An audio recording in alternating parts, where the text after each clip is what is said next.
不動産屋さんの怪談の語り手ゆりです。今回は霊能力者でもある不動産屋さんの和田さんがまだ学生の頃に体験したお話です。当時和田さんは東京の大田区の実家に住んでいました。和田さんは若い頃は自分に霊能力があることには気がついていなかったそうです。その年齢なりの平凡な学生生活を送っていたのですが、そんなある日のことでした。夜も更けて和田さんは自分の部屋で布団に入り、そろそろ寝ようかと思っていました。すると深夜の静けさの中、家の外からほんのかすかに金属音に似た異質な音が聞こえてきたそうです。和田さんは何だろう、何の音だろうとなぜか気になり耳を澄ませました。するとそれはシャンシャンシャンという神社の巫女さんが鳴らす神楽鈴のような音でした。確かに似てはいますが、もちろん神楽鈴ではありません。そしてそのシャンシャンという音は家の周りを遠くから東西南北ぐるぐる回っているように聞こえました。和田さんはその音の正体が分からず気になったのですが、眠気が勝ってその夜はいつの間にか寝ていたそうです。ところがその次の日の夜も和田さんが寝ていると家の外からシャンシャンシャンという音が聞こえ始めました。和田さんはあれまた聞こえると思ったのですが、昨夜よりもその音はわずかに家に近づいているように感じました。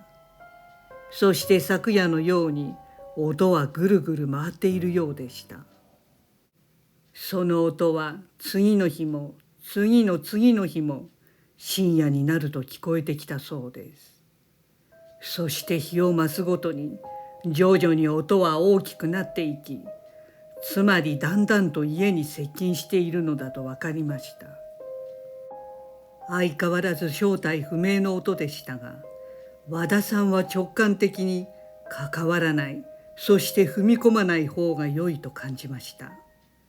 ですから毎晩和田さんはうるさくなっていく音に我慢して何とか寝ていたそうです。そしてついにその音は和田さんの家の真ん前から聞こえてきました。そしてジャンジャンジャンという大きな音は家の外壁をぐるぐると取り囲むように聞こえてきました。霊感のある和田さんはやはりこれは生きているものが発している音ではないと確信しました。そしてついに和田さんの部屋の壁一枚隔てたところまで音は接近し、ジャンジャンというけたたましい音が部屋に入ってくる寸前でした。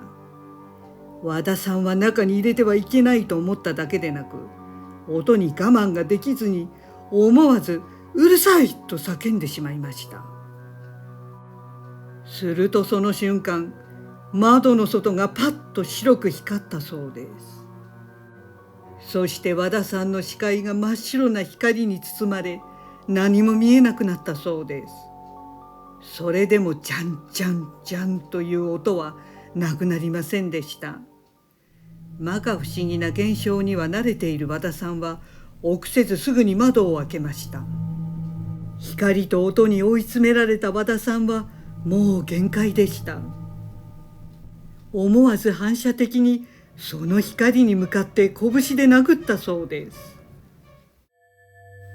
すると不思議なことに何か柔らかいものを殴った感触があり、それと同時に音がピタッとやみ、光るものも消滅しました。その後は二度とあの音が鳴り響くことはなかったということでした。ただ霊感のある和田さんですから、この現象が不可解で、独自に調べたところ、一つだけ似たような現象があったそうです。それは山の中で音に囲まれて追い詰められると、地獄に引きずり込まれるというものでした。それは九死両門といって、死霊が人や動物を一箇所に追い詰め、その追い詰めた先で9番目の資料が内側から両門を開き地獄に引きずり込むというもので、山の中で多く見られる現象だそうです。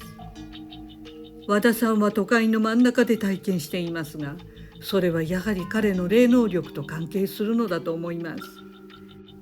ただ別の見方をすれば、もし和田さんに強い霊能力がなければ地獄に引きずり込まれていたに違いないと思います。なおこの九死両門については諸説あるようなのですが、多くは音で追い詰め地獄に引きずり込むということのようです。